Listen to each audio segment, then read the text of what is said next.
There are many troubles in the world, of course, and these are important, and we need to solve them. But we also need things that make us excited to be alive, that make us glad to wake up in the morning and be fired up about the future and think, yeah, the future's going to be great. You know, and this space exploration is one of those things. This is the 11th anniversary of the first time SpaceX reached orbit.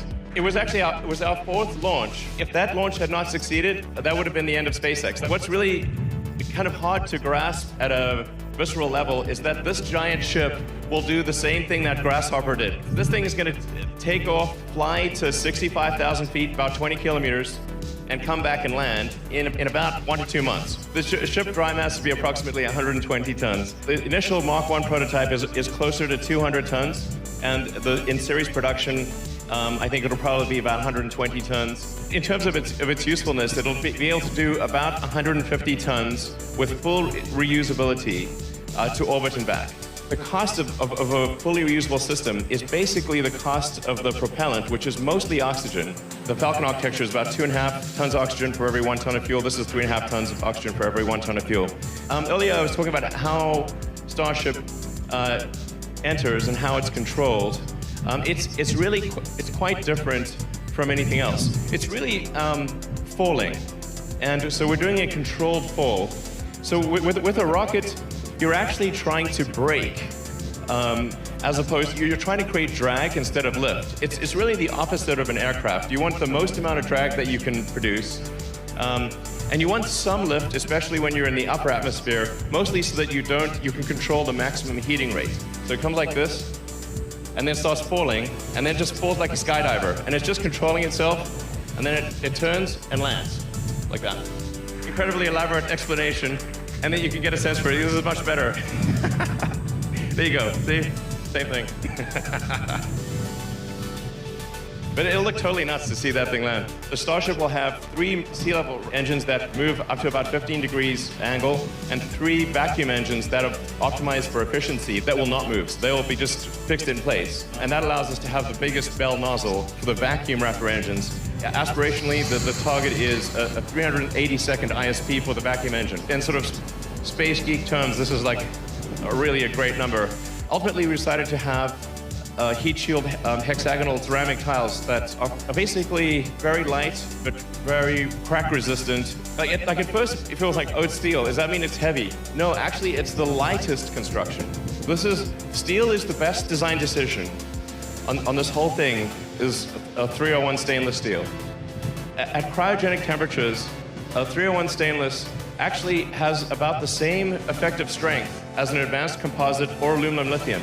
Unlike most steels, which get brittle at low temperature, 301 stainless gets much stronger. There's another benefit. It also has a high melting temperature. So for a reusable ship, you're coming in like a meteor. You want something that does not melt at a low temperature. You want something that melts at a high temperature.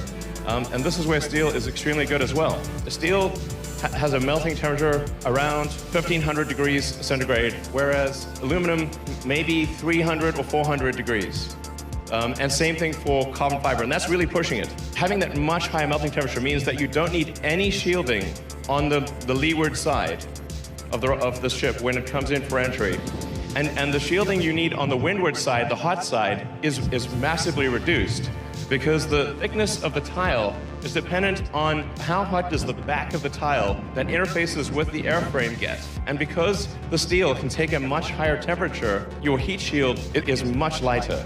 It's $130,000 a ton for the carbon fiber and $2,500 a ton for the steel. So the steel is about 2% of the cost of the carbon fiber. It's very easy to weld stainless steel. The evidence being that we welded it outdoors without a factory. This gives you a sense of size. So the little pixels there, little pixels are a human. Starship cannot get to Earth orbit without the booster. So the booster is designed to take up to 37 Raptor engines. I'm not sure if we'll go that high. The booster is designed to be able to take multiple engines out. We are going to be building ships and boosters at both Boca and the Cape as fast as we can. I mean, it's going to be really nutty to see a bunch of these things. I mean, not just one, but a whole stack of them. The way that Mark 1 and Mark 2 cylindrical sections were built with basically plates. So a series of plates to create each cylinder section.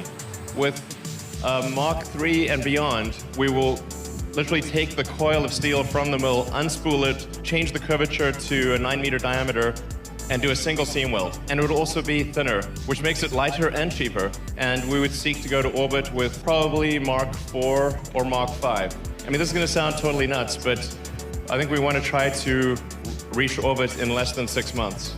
The priority is to build at least 2 Starships at each site, at Boca and the Cape, and then start building the booster. The main constraint on launching the booster is engines, because obviously the booster has a lot of engines. Doing the tanks and the legs and, say, the grid fins, that is not a constraint. Like that we can get done fast.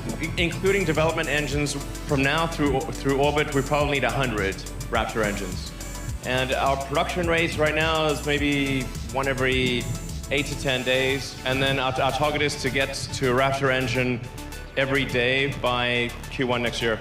But another key step is refilling on orbit, so that the Starship can get to orbit with, let's say, 150 tons of payload for the Moon or Mars or beyond.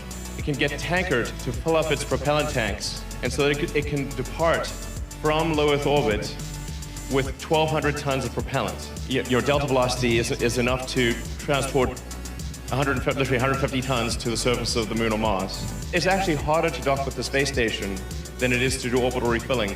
The pressurized volume on the Starship is around 1,000 cubic meters. So if you had 100 people, you'd have 10 cubic meters per person, which is, especially in like a zero-G situation, that's actually quite a lot of room. And by the way, 1,000 cubic meters, I think, is close to what the space station pressurized volume is. You know, Starship is like launching space station pressurized volume on every flight. This is quite a lot. Definitely possible that the first crewed mission on Starship could leave from Boca. To the best of my knowledge, both places will launch crewed missions. We think it would be very exciting to have a base on the moon, even if it's just a science base. Whether or not people want to live on the moon, there's definitely a lot of science to be done. The critical thing that we need to focus on, I think, is the fastest path to a self-sustaining city on Mars. As far as we know, we're the only consciousness or the only life that's out there. There might be other life, but we've seen no signs of it. You know, people often ask me, what do you know about the aliens and that? You know, I'm like, man, I tell you, I'm pretty sure I'd know, you know, if there were aliens. I've not seen any sign of aliens.